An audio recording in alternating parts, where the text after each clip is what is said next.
I suppose my first message would be don't give up. I mean, MPs are, past masters and mistresses at sending the fobbing off letter. So don't be fobbed off.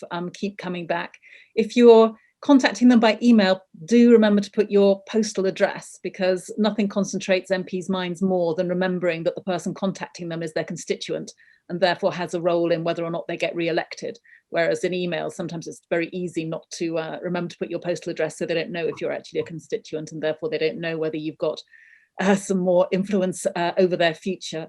I would also say, once the restrictions are lifted and you can actually do face-to-face, then nothing beats having a face-to-face meeting with MPs. And again, it might be the case if you write and say, will you meet me about the Climate Change Act? They might well say no, or they would find some reason why they were so busy. So you might actually say, could you meet me about something completely different, like, I don't know, getting your bins emptied on time? Those are the sort of things that MPs quite like. So you could go along with that as your number one ask, and while you are there, make sure you ask them about the CEE Bill as well.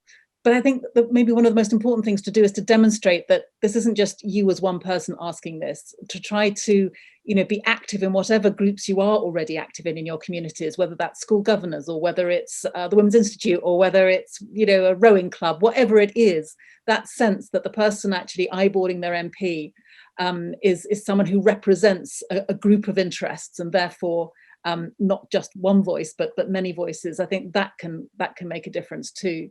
I mean, it is true when it comes to the Conservatives in particular, who have yet to put their name on the line on the bill, that they will be worried about the economic impacts of it, because it challenges their economic ideology of thinking that it's possible to go on having infinite economic growth on a planet of finite resources. And many of those Tory MPs won't actually give you the kind of answer that you want until they know it's safe to do so from their front bench. But that's not an argument to keep pressing them, because the more you press them and the more they know that their colleagues are being pressed on the same issue, then those voices will be being fed up back to the party whips and ultimately to the front bench and the Prime Minister.